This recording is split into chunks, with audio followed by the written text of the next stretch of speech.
Hello everyone, my name is KelSounds, and today I want to show you guys these low poly effect sounds that I made with a Ableton rack, faceplant, and filter table, and quite a few EQ8s. But this is the sound examples that I just pulled from the sample packs. I'm just going to show you a few samples here.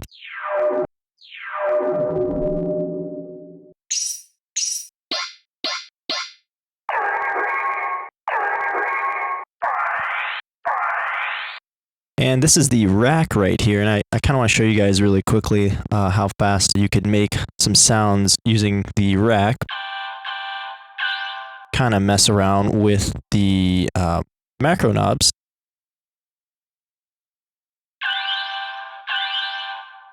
And then mess around with the EQ8 positioning. Create some kind of cool effect like that. Insert an audio track. Set it to resample. And record this. And there you go, you got your sound effects. Then I can go ahead and mess with the pitch. I like turning it down because it gives it very cool atmospheric sound.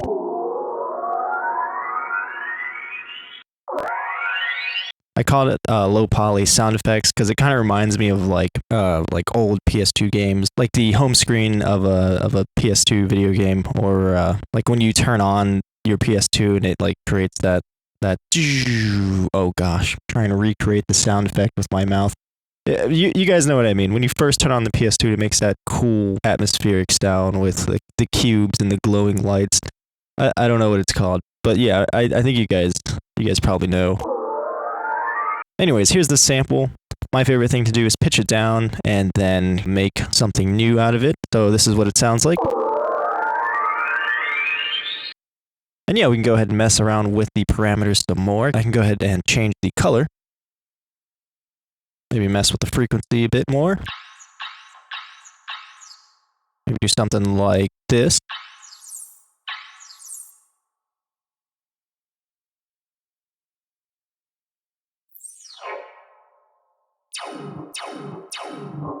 Kind of turn up the volume a little bit.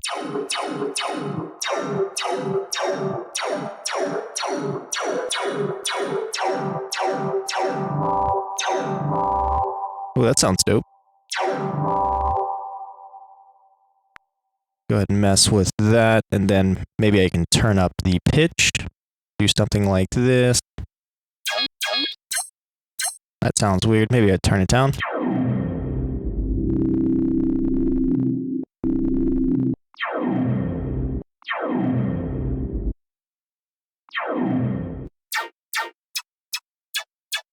See, that sounds like some sort of menu selection. Yeah, it's pretty cool. Go ahead and consolidate that. There's another sample. Go ahead and duplicate that. There's another sample. And yeah, I'm going to show you how I made this rack. Maybe not exactly how I made it, but pretty much the main idea behind it. And the main effects that kind of make this sound pop is the filter table, the movement for the EQ8s, and reverb. So that's like pretty much the main idea behind this sound.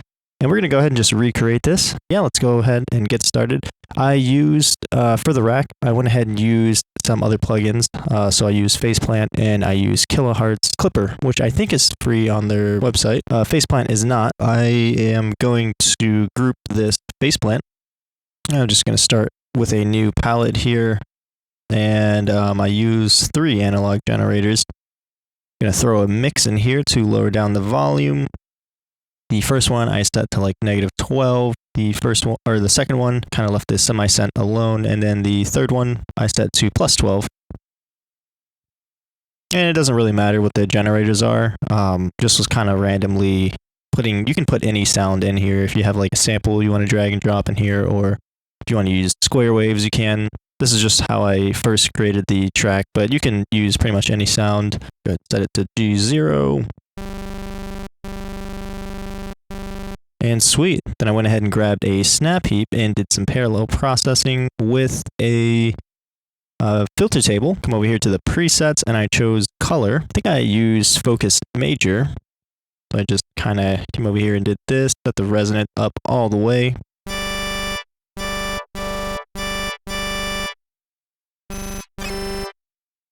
We're going to go ahead and automate the cutoff as well.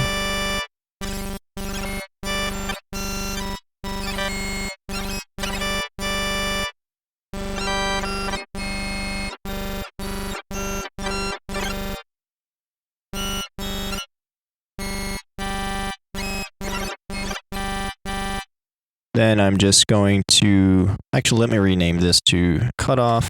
Then I'm going to modulate the cutoff of our first snap heap that we made over here. Then I'm going to insert another snap heap. And I use 2 filter tables. So I'm going to go ahead and select the color, another color preset. Or I might do the same one, set the resonance up, mess around with the different settings here, and then modulate the cutoff. Probably turn this one down quite a bit so it's not as loud as the first one. And that's perfect, honestly. Kind of do the same thing. This is going to be called the frequency, or we'll just call it color. Then we're just going to modulate that as well.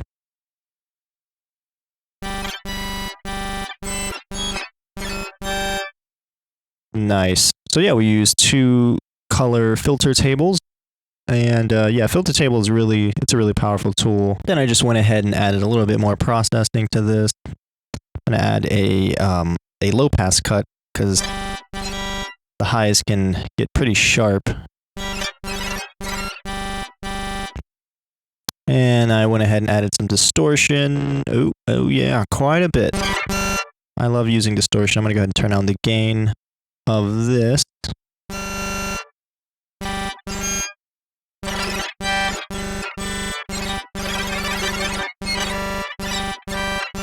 And then I am also going to compress the signal. Maybe bring up.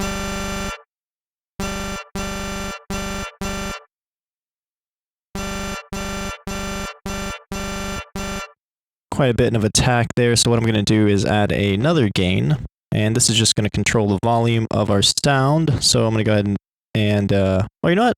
No, yeah, I'll do it this way. I could just do it over here with the envelope, but I'm going to use the gain to control the volume. So I'm going to set this to infinite, do a little bit of an attack here, something like this.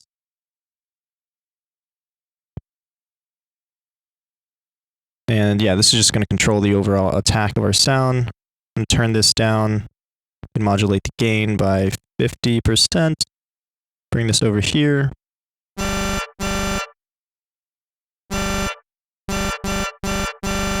Kind of get rid of that transient in the beginning, and then I'm going to go ahead and compress it with a dynamics, actually. Compressor or dynamic, that doesn't matter, they both will compress the sound. Compress it by 6, and then just bring out the outgain. So yeah, you could do it over here with the envelope, but with the sound running through the effects, I kind of want to do it after. So kind of like post-processing and then compress the signal. And then I think I'm going to use another slice EQ. Kind of bring out some frequencies a bit.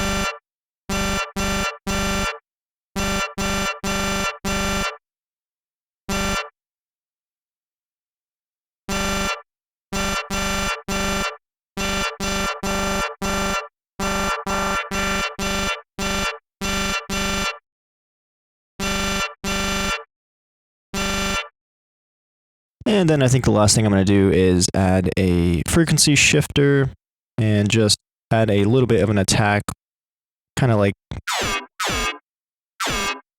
that with this curve. So I'm going to go ahead and do this, set the rate to pretty fast, modulate this.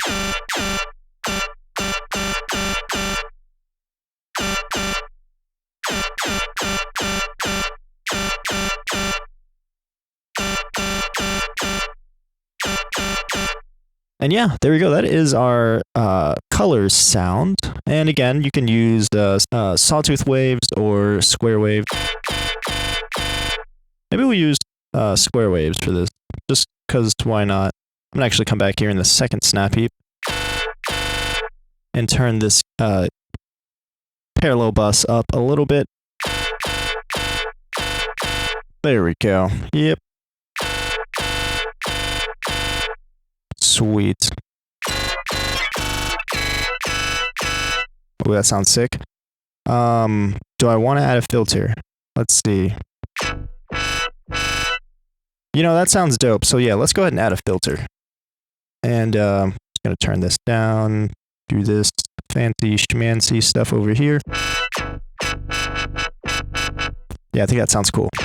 So we got a color and our filter. And I'm going to go ahead and just configure the color and the filter. So that way we have it out here of the rack. And in the first preset, when I was first working on the rack, I did add a bass to the sound, but I'm not going to do that for this sound because I think it sounds better without it. If you want to add your own separate sub, if you want to use it to, like if you want to use the rack to make like one shot, bass one shot, you can, but I'm not going to be adding the sub just because you can just go ahead and drag and drop your own sub if you want. So yeah, there is our, I'm going to leave the color knob where it's at. Now for the fun part, sort of. It is a little bit tedious. This is going to be the fun part, but the not so fun part. So I use I think I use like 4 EQ8s. Or you can use as many as you like. I'm going to probably only use like 4, just so, you know, the video is not as long. But the whole point of this rack right here is to get resonance, even more resonance. And actually, before we do this, I want to go ahead and throw the sound inside of a vocoder, so that way it's inside of like 40 bands, and we can narrow those bands down to get even more resonance out of the sound. We're going to parallel process that, so let's go ahead and grab a vocoder, and oh gosh, I always have a hard time finding audio effect in Ableton. Like, I just want to type it and it be there. Oh, there it is. Okay, sometimes it works, sometimes it doesn't. I'm going to go ahead and group this, do parallel processing, so this is going to be our dry sound, and this is the vocoder. Sweet. Okay, so we are going to, instead of using noise, we're going to use modulator, which I think modulates the sound. Hold on, let me see. Select the source, the carrier signal, noise using a term. Modulator uses the modulator as the carrier. What's that mean?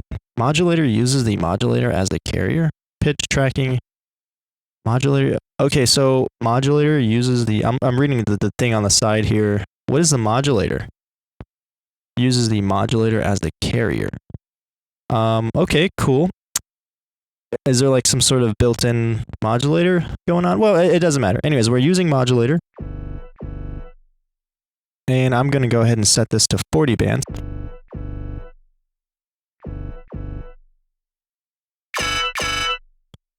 I'm going to set the range to 18,000 kilohertz, and so 20,000 or 20 hertz all the way up to 18,000 kilohertz. And then I'm going to go ahead and start making the bands a little bit more narrow to get some more resonance. Oh, goodness gracious. Sorry about that. I would say that's a pretty good amount. Now if we mix it in with our other signal, that sounds pretty cool. You can even mess with the depth and the formant.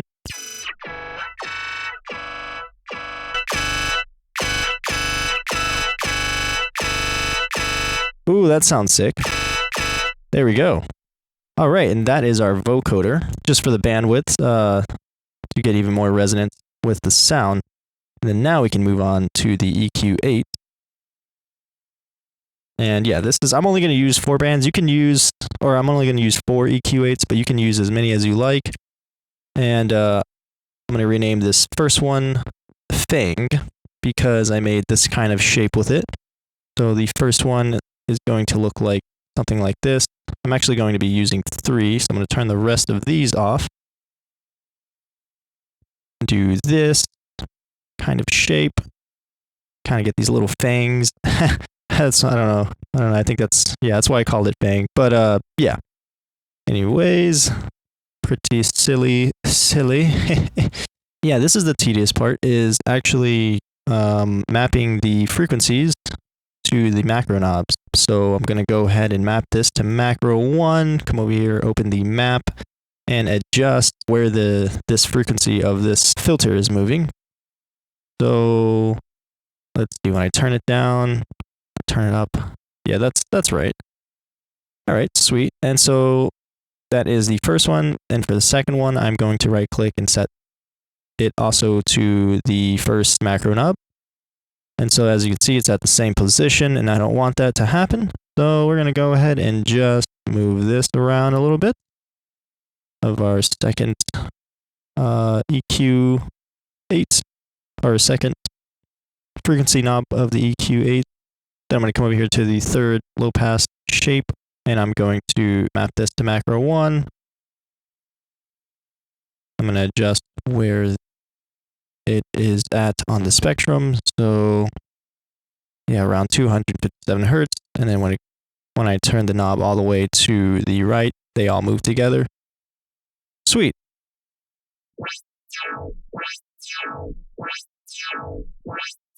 And that's what it sounds like.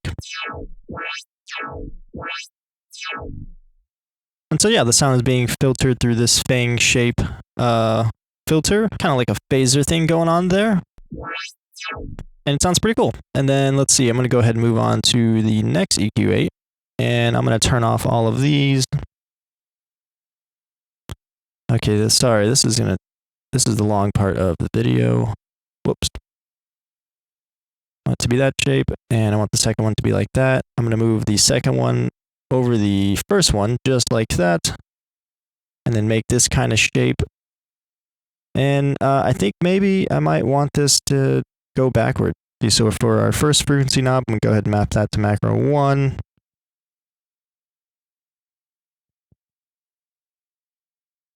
And let's see. I'm going to go ahead and right click on the frequency knob and invert range. That way it inverts when I go when I turn the macro knob all the way to the right, it goes to the left, and when I turn it to the left, it goes to the right for our frequency knob. Okay, so yeah, that's good. Now I'm going to come over here to our second frequency knob, map that to macro 1. I'm going to do the same thing, invert that frequency knob. And oh yeah, there you go.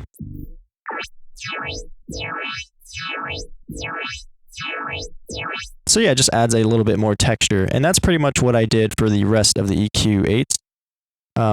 You can have them moving at different positions if you would like, which I'm going to do. You can go ahead and skip this part of the video, but I'm just going to show the whole thing. I'll leave timestamps so that way you can choose which part of the video you want to go to. But yeah, that's pretty much what I did for all the EQ8s, just to get a little bit more resonant texture added over the sound. This one I'm probably not going to invert, just going to move it forward with the rest of the filter. So I'm going to go over here to our first frequency knob, map it to macro 1, open the map, and that's what I want it to do. And then I'm going to come over here to the second frequency knob, map this to macro 1. And yeah, it moves the way that I want it to. Let me go ahead and turn that on actually.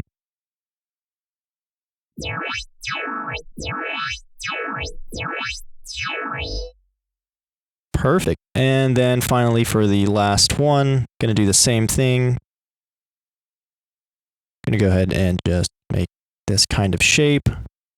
Move the second frequency knob over to the first one like that to make the EQ8 as narrow as possible, kind of like a small little band. Alrighty, and then our first frequency macro knob for this one, map to macro 1, open the map. I am going to actually invert this one, so there we go. And then maybe I'll kind of mess with this a little bit. Maybe not have it go all the way to the end of the frequency spectrum here. So it only goes to 7,000 kilohertz. And then I'm going to come over here to our second frequency knob, map that to macro 1. I'm going to right click and invert the range of that frequency knob. And as you can see, it's kind of not moving together the way I want it to. So going to mess around with the ranges here and bring 2 over 1 for the frequency knob. And there we go. Now it moves sort of in unison. Oh, I forgot to turn that one on. Let's see what that sounds like. And so yeah, this is just for texture, but this is going to be the EQ8's positioning. And I'm just going to rename this EQ8 positioning. And so it's just a bunch of EQs to add texture. And that is another layer to our sound. Now for another favorite part of mine, the reverb. And I am going to use Ableton's stock reverb.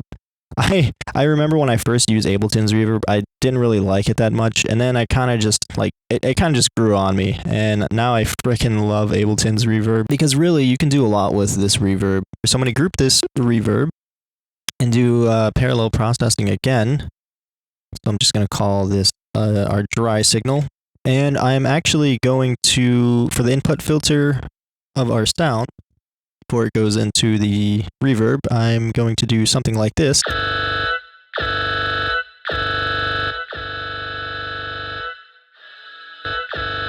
going to turn this up a little bit. We're not going to worry about early reflections or anything. We're actually going to be messing with the diffusion here in a minute. But before we do, I want this sound to sound metallic. So I'm going to go ahead and turn on the size to decrease the room size of our reverb. Maybe increase our decay a little bit, or not as much. But as we decrease the size of the room for the reverb, as you can hear, it sounds more metallic. The more we increase it, the bigger the room gets for the reverb. But I want a metallic sound, so we're going to decrease the size of the reverb. Then I'm going to turn up the diffused volume. And then for the diffuse network, which is like the density echoes of our reverb. So if I turn this down, there's not as much density to the reverb. And the scale is actually, I'm not really sure. This controls I'm not sure what this does too much. It says, if we come over here and read it on the side, it says the scale is the coarseness of the diffusion, so higher values tend to produce a darker sound. So we don't want that. We want a more metallic sound, so I'm going to go ahead and turn that down. I'm going to go ahead and turn the decay up. And the more echoes that we add with the diffusion, kind of a more washy like sound for the reverb, but I don't want as many echoes or as much density with the reverb. So I'm just going to turn that down to get more of a metallic sound. I'm also going to mess with the pre-delay, no pre-delay. So at that 0.50 milliseconds. And so yeah, just messing with these settings kind of helps shape your sound. And so that's what I was doing when I was first creating the rack, is just messing around with these settings to get the sound that I wanted. But yeah, the diffusion just messes with the density of the reverb, or like the echoes of your reverb. And I'm also going to be messing with the filters of the reverb. So if we want it to be a little bit more damp, we do something like that. Or if we want the echoes to be a little bit more shiny, I guess the best way I could to describe that, we could do something like that. Ooh, that sounds sick.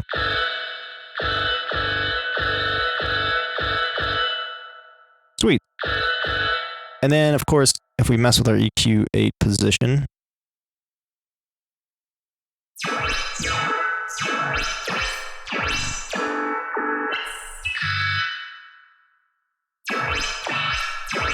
then we get different sounds.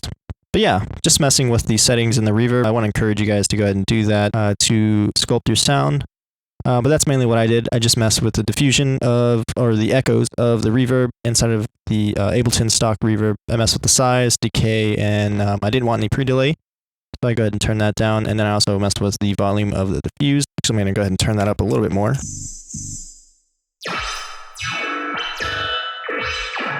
And that is the reverb. So I'm going to go ahead and just call this reverb. And that's pretty much the sound. I'm going to go ahead and also map these faceplant knobs to our instrument rack here. I'm going to map this to macro 1 and map the filter to macro 2. It'll automatically rename them. Go ahead and take the rest of the filters away. And yeah, just messing with the EQ8 positioning and the color and the filter from our faceplant preset.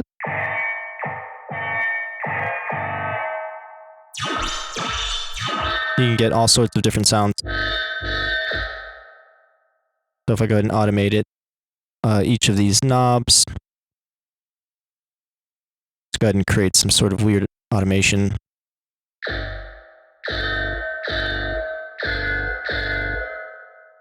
Go ahead and automate the EQ8 positioning.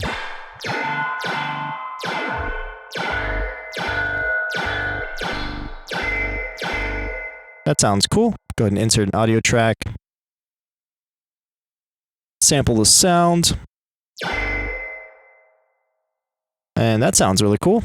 Then my favorite part is messing with the pitch, so I'm going to turn off the warp.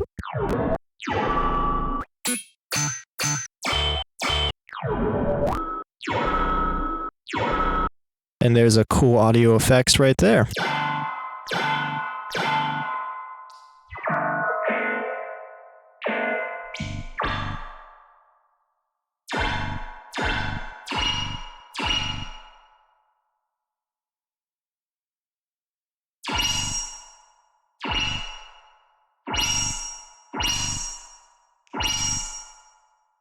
There we go, there's another effect sound right there. And we can even duplicate this. Turn off the warp again. Ooh, sick. And as you can see, you can make all sorts of sounds with this rack. I hope you guys enjoyed. And again, I'm going to be leaving the Ableton rack and the sample pack on my Patreon for my Patreon subscribers. I hope you guys got something out of this video. But yeah, you guys have a wonderful day, and I will see you in the next one. Adios.